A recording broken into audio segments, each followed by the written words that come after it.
Good morning, students. Welcome to the online classes of Shivaji Group of Institutions. Myself, Himanshu Gupta.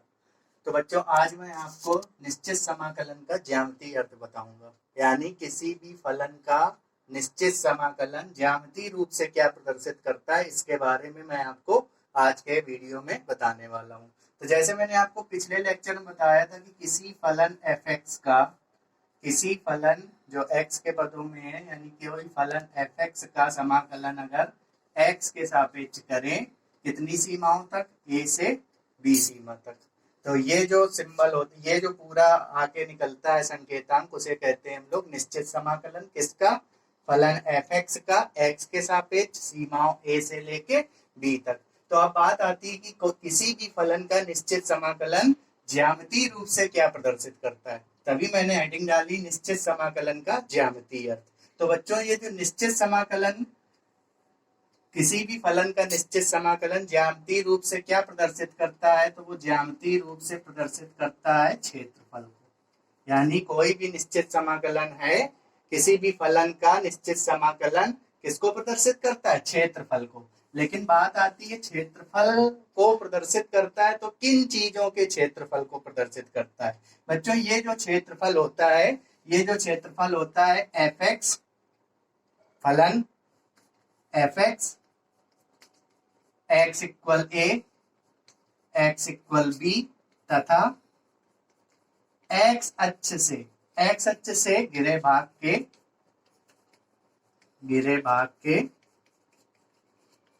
क्षेत्रफल को प्रदर्शित करता है।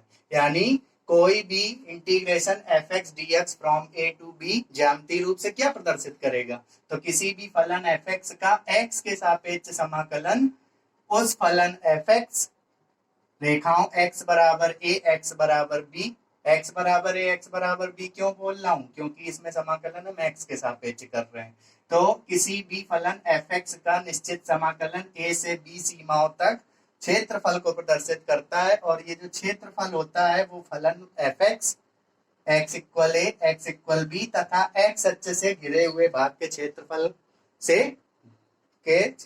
को प्रदर्शित करता है। x अक्ष इसमें क्यों आ रहा है? क्योंकि dx लगा है तो x अक्ष आएगा, dy लगा होगा तो फिर y अक्ष आएगा। तो आइए मैं इसको आपको कुछ ग्राफ की मदद से मैं बताता हूँ। किसको?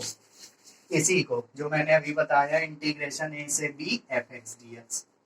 मैं इस फलन के कुछ ग्राफ खींच के बता रहा हूँ। अभी ये जो मैंने परिभाषा लिखाई है, इससे और अधिक एक स्पष्ट परिभाषा भी निकल के आएगी। तो सबसे पहले मैं एक ग्राफ खींच रहा हूँ, केस फर्स्ट ग्राफ मैं खींच रहा हूँ किसका? fx का, फलन का।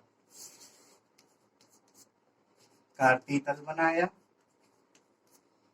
और हाँ ये भी याद रखेंगे कि ये जो फलन fx है वो एक सतत फलन है।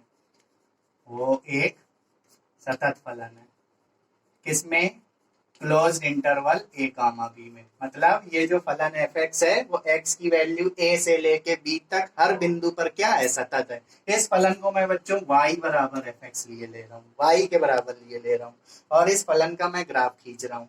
तो किसी भी फलन का ग्राफ कोई भी आकृति का हो सकता है। तो मैंने सपोज कर लिया थोड़ी देर के लिए कि ये फलन, ये जो वक्र है ये फलन का ग्राफ है, y इक्वल fx का ये क्या है? ग्राफ। लेकिन ये जो y इक्वल fx का ग्राफ है, ध्यान से देखिए, तो मुझे fx का समाकलन करना है कहाँ से कहाँ तक? a से b तक। और ये a और b किसके मान है? ये a और b मान है किसके? x के। यानी मुझे अब बनाना होगा x equal a, x equal b को।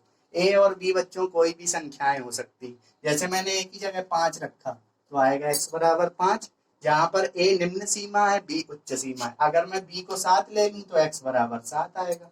ये a और b ऋणात्मक भी हो सकते हैं। मैं इस ग्राफ में a और b को धनात्मक लेके चलना हूं, तो मैं x बराबर a का ग्राफ कैसे खींचूंगा? पहले मैं मूल बिंदु से a दूरी चलूंगा x अक्ष में। तो मूल बिंदु से a दूरी चल के मैं इस पॉइंट पर पहुंचा, और इस पॉइंट से जब कोई रेखा खींचेंगे, देखिए ये पॉइंट x अक्ष में स्थित है।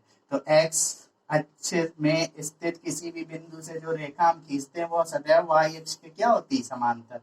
तो ये जो रेखा है ये किसकी ग्राफ है? x इक्वल a का। इसी प्रकार x इक्वल b बनाएंगे तो सपोज करते हैं कि ये x इक्वल b है। ये लाइन x इक्वल बी है। आप ये याद रखिए कि x बराबर कोई भी कांस्टेंट चल रहा हो, x बराबर कोई भी अचर राशि चल रही हो, तो उस x बराबर कोई भी अचर राशि का जो ग्राफ होगा वो y अक्ष के समांतर एक रेखा होगी। तो x बराबर a कांस्टेंट है, अभी मैंने बताया था a और b दो संख्याएं होंगी। तो x बराबर a, क्योंकि a छोटी है तो a पहले आया है, b वाली लाइन बाद में आई है। और ये जो दोनों रेखाएं वो x y अक्ष के क्या है, समांतर है। तो आप ध्यान से देखिए इस फिगर में, अगर आप ध्यान से देखें तो ये जो फिगर है ये y बराबर एफ एक्स, ये ग्राफ है y बराबर एफ एक्स का। ये रेखा x इक्वल a है, ये रेखा x इक्वल b है। और बच्चों ये जो हिस्सा है ये जो रेखा है, आप ध्यान से देखिए, ये जो रेखा है ये OX का ही तो एक हिस्सा है। यानी ये जो रेखा है मैं कह सकता हूँ ये x अक्ष में स्थित है। देखिए x अक्ष में ही तो ये रेखा आ रही है, अगर मैं इसको b नाम दे दूं तो ये भी रेखा x अक्ष में आ रही। तो आप ध्यान से देखिए यहाँ पे हमको एक छायांकित भाग मिलेगा, बाउंडेड रीजन जिसे बोलेंगे, इंग्लिश में क्या बोलेंगे, बाउंडेड रीजन। देखिए यहाँ पर मुझे एक घिरा हुआ भाग दिख रहा है, चारों तरफ से घिरा हुआ सुसंगत क्षेत्र दिख रहा है, इसे हम बोलते हैं बाउंडेड रीजन। ये जो बाउंडेड रीजन है ये किससे किससे मिलके बन रहा है, ध्यान से देखिए, y बराबर एफ एक्स, x बराबर a, x बराबर b तथा x अक्ष के ऊपर की ओर स्थित है। तो मुझे दिख रहा है कि ये जो शेडेड पोर्शन है, इस शेडेड पोर्शन यानी इस छायांकित भाग का जो क्षेत्रफल होगा, इस छायांकित भाग का ही जो क्षेत्रफल होगा वो होगा इंटीग्रेशन a से b F x D x, जो कि मैंने परिभाषा के शुरुआत में बताया था कि किसी भी फलन एफ एक्स का x के सापेक्ष समाकलन निश्चित कितनी सीमाओं तक, a से लेके b तक, किस छायांकित भाग के क्षेत्रफल को प्रदर्शित करता है। तो किसी फलन एफ एक्स का x के सापेक्ष निश्चित समाकलन a से b सीमाओं तक उस फलन एफ एक्स रेखाओं x बराबर a, x बराबर b तथा x अक्ष से घिरे छायांकित भाग को क्या करता है, प्रदर्शित करता है। ध्यान से देखिए चित्र में, ये जो छायांकित भाग है देखिए किससे किससे घिर के बना हुआ है। ये देखिए y बराबर एफ एक्स, ये देखिए x बराबर a, ये x बराबर b, और ये लाइन देखिए x अक्ष है, x अक्ष में ही तो है लाइन। देखिए ये जो शेडेड रीजन है जिसको मैंने छायांकित किया हुआ है, ये जो छायांकित भाग है ये किससे किससे मिलके बना है, फलन y बराबर एफ एक्स, रेखाओं x बराबर a, x बराबर b तथा x अक्ष के ऊपर स्थित है और चारों तरफ से घिरा हुआ है। तो यही तो है निश्चित समाकलन का ज्यामितीय अर्थ। तो आप ये याद रखेंगे किसी भी फलन का निश्चित समाकलन करते हैं तो दरअसल हम क्या निकालते हैं, क्षेत्रफल निकालते हैं। और वो क्षेत्रफल जो होता है वो फलन एफ एक्स, रेखाओं x equal a, x equal b तथा x अक्ष से घिरे क्षेत्रफल को क्या करता है, प्रदर्शित। ये तो स्थिति नंबर 1 है, ये तो इस चित्र के अनुसार परिभाषा हुई। अब मैं आपको एक और इसी फलन का ग्राफ बना के दिखा रहा हूँ और उसमें जो परिभाषा निकलेगी वो सबसे स्पष्ट परिभाषा है निश्चित समाकलन के ज्यामितीय अर्थ की। तो मैं आपको एक और चित्र बना के दिखाता हूँ इसी फलन का, किसका, इंटीग्रेशन a से b F x D x, मैं आपको बता रहा हूँ इसका ज्यामितीय अर्थ। केस 2, जैसे मैंने एक ग्राफ बनाया फलन का, मान लीजिए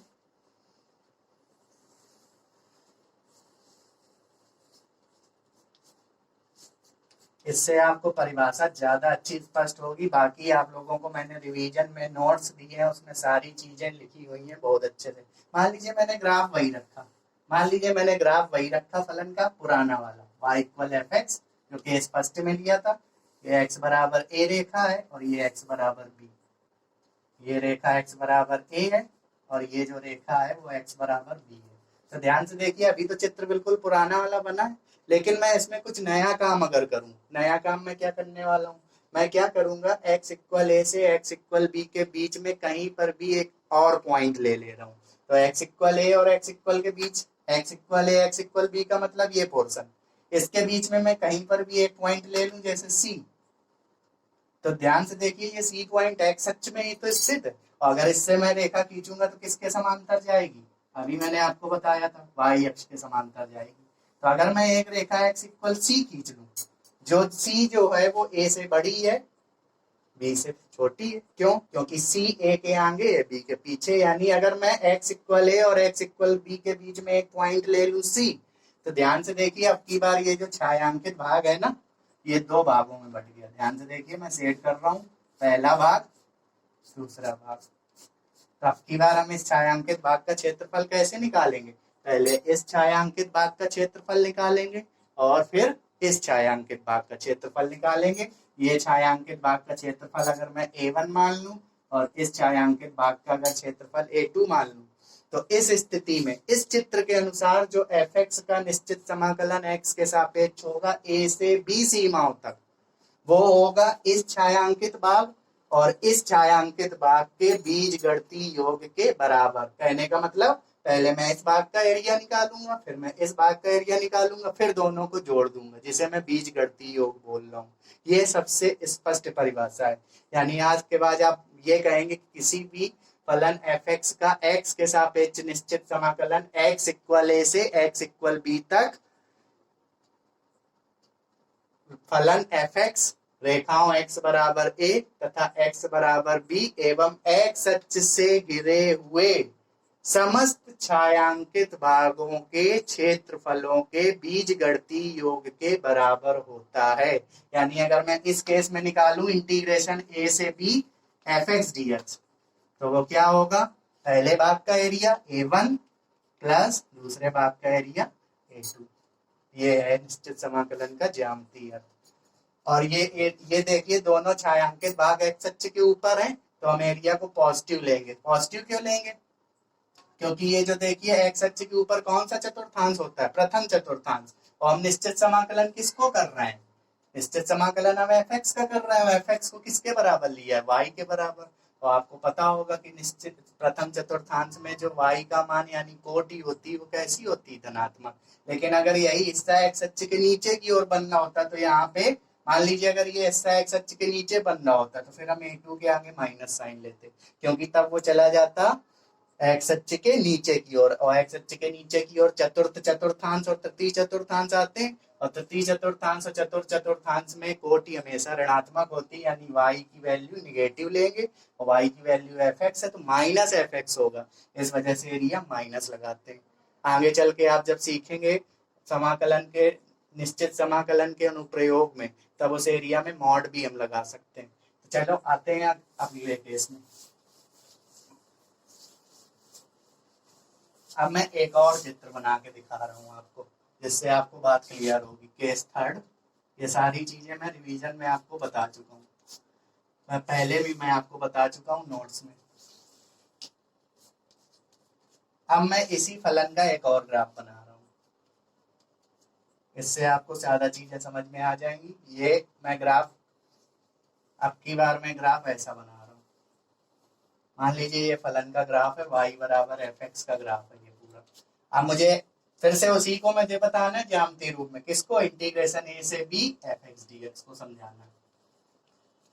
देखिए fx का ग्राफ तो खींच लिया, fx को y के बराबर ले लिया। अब मुझे खींचना होगा x equal a x equal b, तो ये मैंने लाइन खींच दी x इक्वल a की, ये लाइन मैंने खींच दी x इक्वल a, और बच्चों ये लाइन मैंने खींच दी x equal b, x equal b, ये b पॉइंट हो गया। अब ध्यान से देखिए a से b, ये x इक्वल a से x इक्वल b तक ही तो हमें चाहिए। तो आप ध्यान से देखिए x इक्वल a से x इक्वल b तक कितने छायांकित भाग मिलेंगे? देखिए एक छायांकित भाग, ये x इक्वल a की लाइन है, ये x इक्वल b की लाइन है। बस मुझे इतने में रहना है।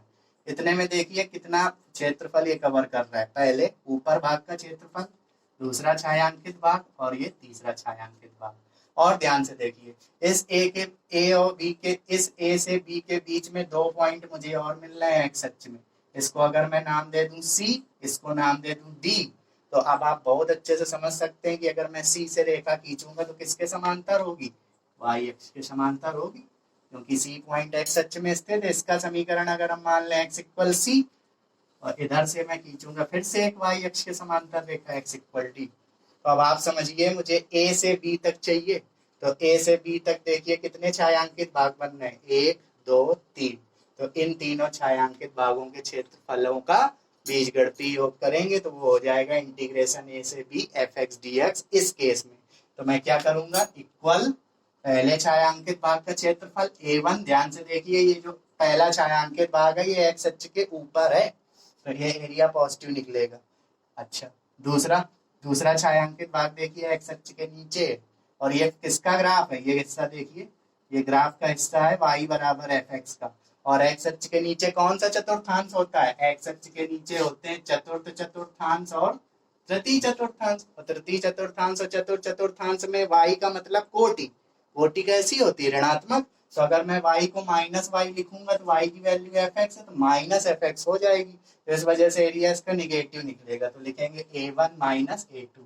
आप इतना भी याद रख सकते हैं कि अगर हम x के सापेक्ष समाकलन कर रहे हैं और कोई भी छायांकित भाग x अक्ष के नीचे, तो जो फलन होगा उसको निगेटिव लेंगे। तो इस वजह से एरिया में माइनस भी लगा सकते हैं। प्लस ये देखिए एक्स अक्ष के ऊपर इस भाग का क्षेत्र, इसका क्षेत्रफल a2 और इसका क्षेत्रफल क्या ले लिया? a3। तो ये इस केस में इंटीग्रेशन a से b F x D x होगा।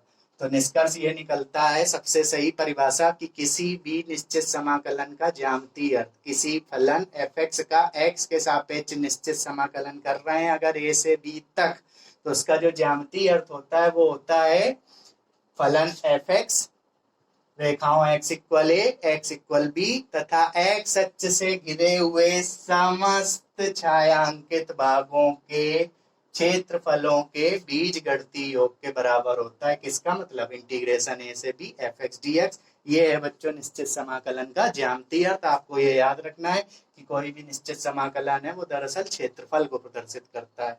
तो बच्चों आज के लेक्चर में मैंने आपको निश्चित समाकलन का ज्यामितीय अर्थ समझाया है। Thank you.